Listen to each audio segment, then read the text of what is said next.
Crazy is the only sane response to a world that treats you like an object with a shelf life. I have started my last two episodes with a paragraph that ends with that sentence, and not to beat a dead horse, but we're going to talk a little bit more about that, but a little different than what we've talked about it before. Hi, welcome back to the podcast. I'm your host, Naomi, and this is Mosaic in Progress. My birthday was earlier this week, and something about birthdays, I think, always brings a lot of reflection. And on top of that reflection, a video popped up into my feed from Paris Paloma, who, if you're not familiar with her, she's a singer-songwriter.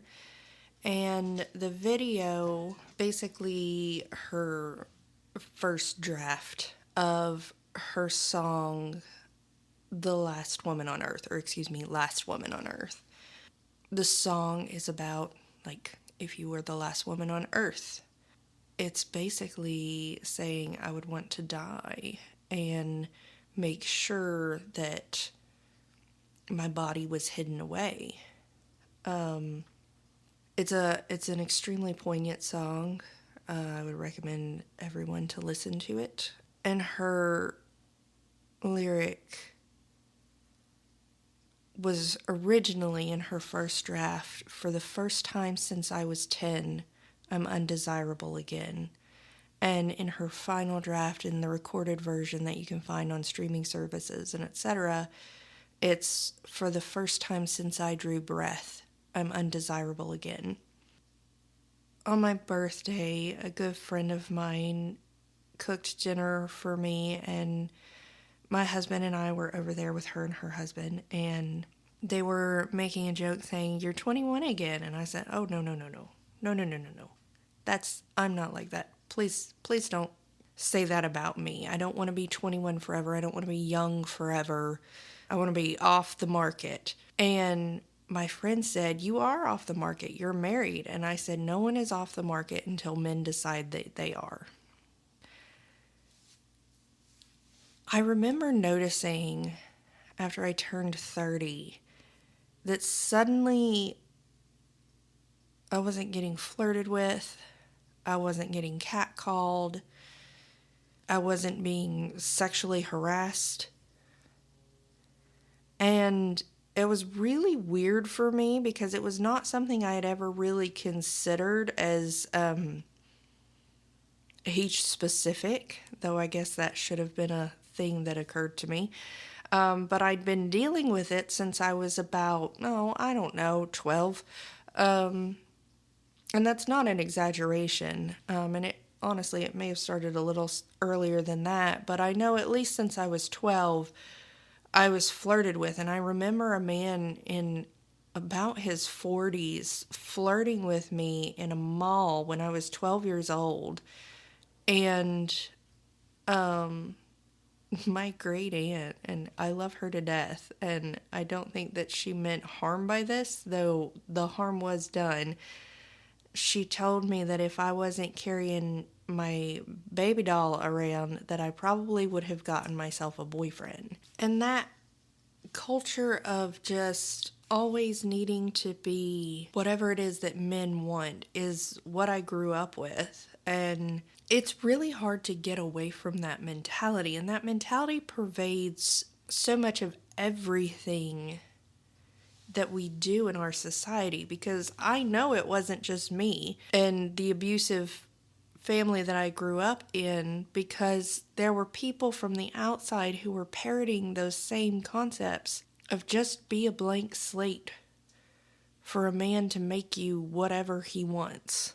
I was looking back at old pictures, which I do a lot on my birthday.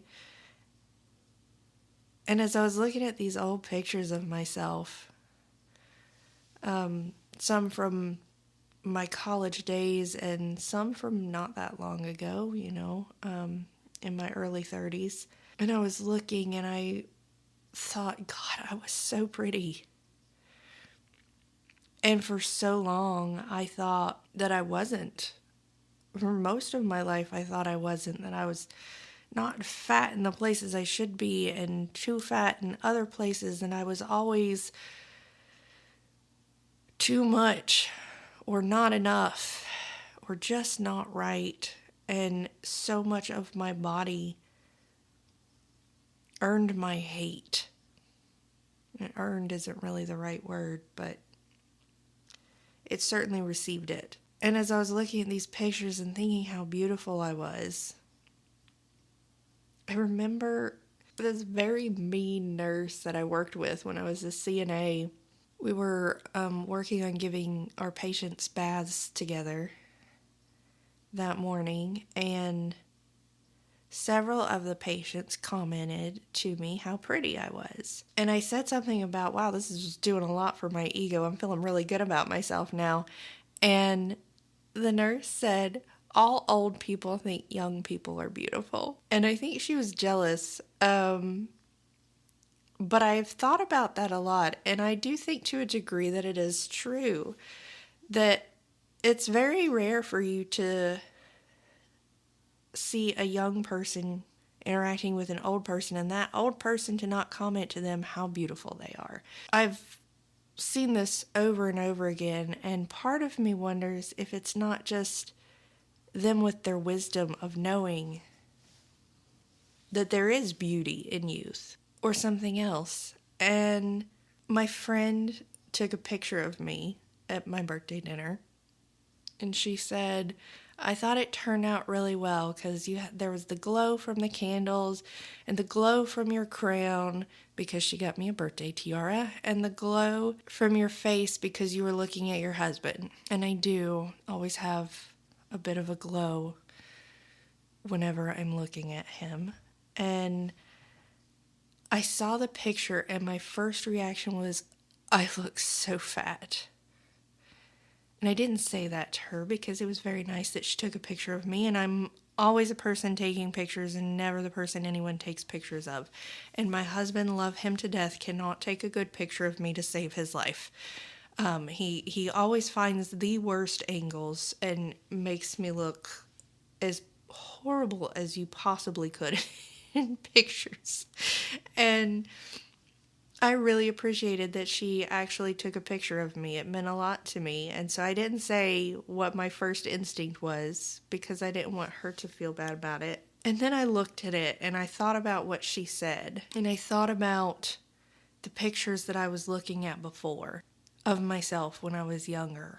And I remember when I was younger, all of these middle-aged and older women making comments about how they weren't pretty anymore. It was like kind of a constant thing. Oh, I used to be pretty, I'm not pretty anymore. I used to be pretty, I'm not pretty anymore. But I looked at them and I did not think that about them. I thought they were beautiful, and I told them they were beautiful, and I meant it. And I didn't have the words at the time, but I remember thinking that they were beautiful in a different way. And a few years ago, I saw a clip. It was a little skit that was done on the show Inside Amy Schumer, and it was Tina Fey and Julia Louis-Dreyfus and Patricia Arquette, and I think it was called something like The Last Fuckable Day or something like that. Those three women were having a picnic outside and they were celebrating. I can't remember which one of them it was, but they were turning 50, I think. 40 or 50, I can't remember. They said, this is the last day that any producers or casting directors will view her as being fuckable. So now she doesn't have to pretend to be 21 even though she's not. Or something to that effect. I think that there is a very big difference between being consumable and being beautiful. And I think so many women, most women, all women, really, in a patriarchal society, are just seen as objects to be consumed and not people. And so their beauty is really not seen as beauty so much as it's seen as an object of lust. And I've been working on another deep dive into the Bible lately. I remember this one video that Monty Mater did that was about the mistranslation of the verses about homosexuality and how they are about pedophilia, not homosexuality. And she made an assertion that anytime that there is a specific thing mentioned that is gender specific, a gender specific sin or whatever, or a gender specific command, you always see the other gender mentioned after. You know, if the men love your wives as Christ loved the church, and wives submit yourselves to your husbands, as an example.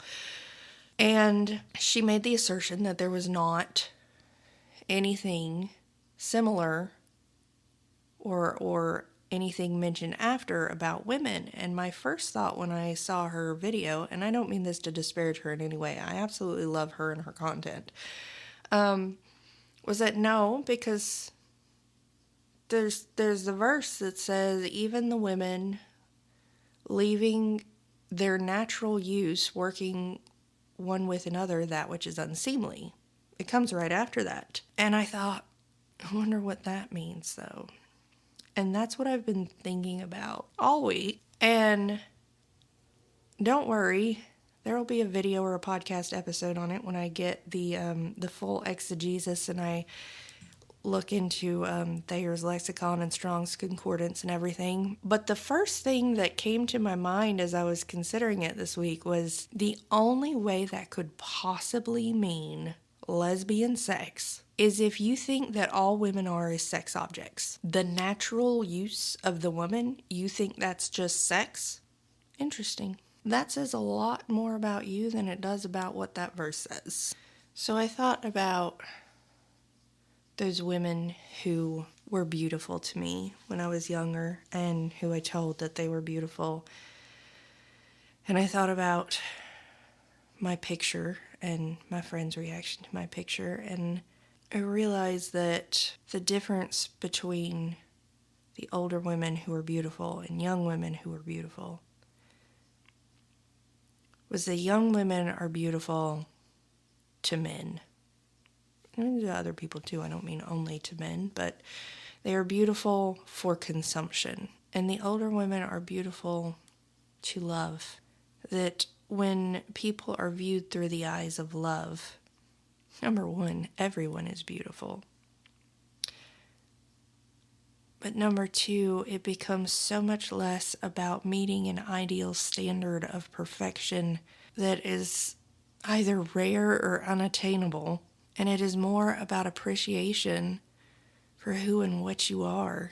It's really crazy to think about how much as women we hate our bodies. And I know women aren't the only ones. My husband does. He speaks very badly of himself all the time. I don't look at him and see the things that he describes. I see someone who's very attractive and very handsome, and who I love very much.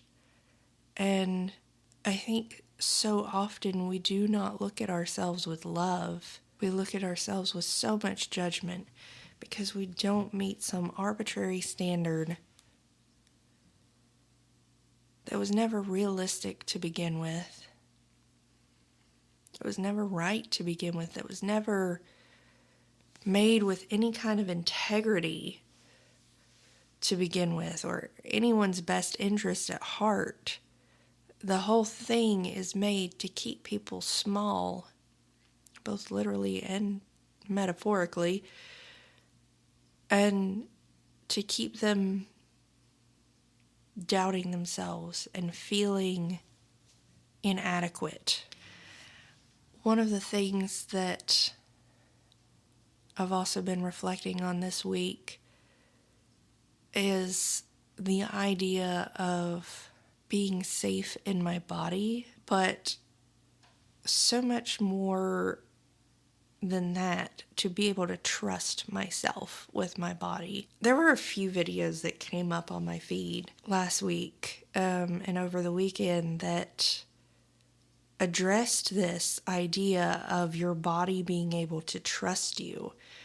I've thought a lot for a long time about feeling safe in my body and how to get there. And when I saw these videos, it made me reflect a lot on the fact that trying to feel safe in my body, as the journey that it has been just exactly like the journey to where I didn't feel safe in my body. I am trying to force my body into something it is not ready for and doesn't want to do. And so this idea of my body being able to trust me was kind of mind-blowing for me.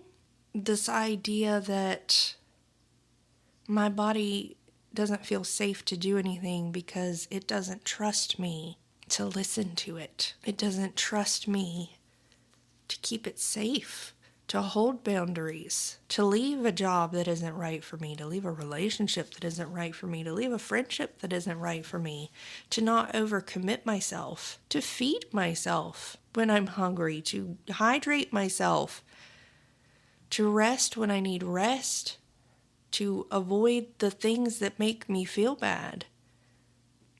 I've spent a lifetime ignoring her signals. Why would she trust me? And boundaries are such a huge part of taking care of your body, and we don't think about it in that way. We think of it as like a mental health thing.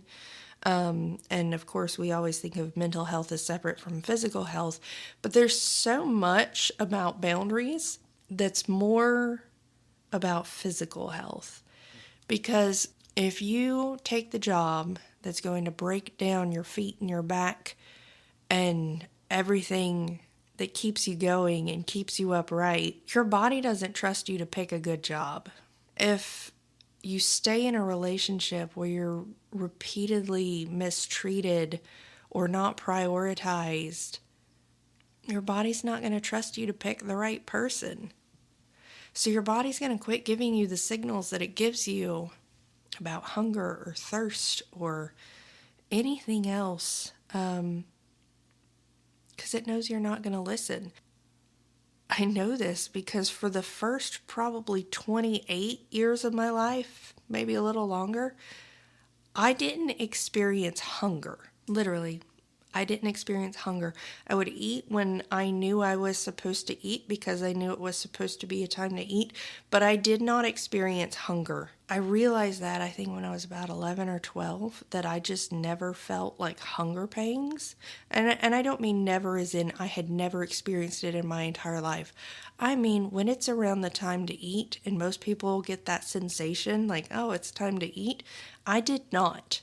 I never got that physical sensation of hunger. I think a big part of that is because I never listened to my body and it just quit sending me signals. Nervous system dysregulation is a huge problem for a lot of people because our society has decided that we can push through anything and should push through anything because going to work is more important. Because getting along is more important. And I remember reading, I think it was in the book Aphrodite's Daughters, which I know I mention a lot. It's one of my favorite books.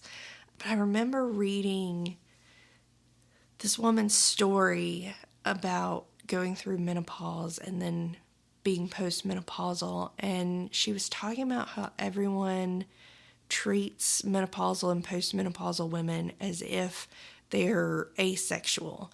And she said that could not be further from the truth. She said, my sex life now is better than it has ever been because now I have sex for me because I want to. Not because we need to make a baby or because some man wants me to, whether I want to or not. I have sex when I want to and because I want to. And it's the best sex of my life. I think that is a big part of why so many women who are older get treated as if they are asexual, because if the sex isn't for men, then they don't like it. You have to be consumable, and your pleasure isn't important. It's kind of weird to be in that category now, but I enjoy it. I am enjoying no longer being a part of the group that is targeted and hunted. And that does not mean that I hope they catch someone else. I mean, I'm exhausted. And I have the freedom now, without the eyes on me, to begin purging patriarchy from my body. And a big part of that, for me, is beginning to listen to my body. I have spent my entire life trying to prove that I could take it, that I can take more. I'm not going to say uncle. Trying to prove to the whole world that I'm strong, that I'm tough, that I can take whatever it throws at me, and daring it to give me more. And at no point during that did I say, I deserve to not hurt. I don't have to hold out and not say uncle so that some bully thinks that I'm tough. I can just not hurt and not worry about what they think of me. I have stayed in jobs that physically and mentally destroyed me. I have stayed in relationships where I wasn't happy. I have stayed in friendships that were very unequal and not at all mutual, with people who betrayed me and abused me and talked bad about me behind my back. And as I look out into the world, and especially with a lot of my friends, everyone hates their job. I don't know anyone now who is going to work and they love their job. My friends who talk to me every day, almost every single one of them, their morning message is, I don't want to go to work, or some more extreme version of that. Like, I'd rather fill in the blank whatever awful thing that you can imagine than go to work right now. Everyone hates their job. And I spent a lot of years like that, just hating my job, hating going into work, and not listening to that as a signal that there was something wrong. And I know there are a lot of people who are listening to that and you gotta have a job, you gotta go to work. Do you? Who says? First of all, you have to have an income. Why? Why do I have to have an income? Well, because you have to pay your bills and you have to pay your debts. Okay. Do I have to do that by working for a company that tells me when I have to show up and when I can leave and decides whether or not it's acceptable for me to be sick or not? That takes up the majority of my time and barely compensates me for that time to where I can just barely pay my bills and debts? It doesn't have to be like that. That is a capitalist lie, and I reject it. Because my body rejected it, because my body knew that it wasn't true. And it tried to tell me that. When it said, I hate my job.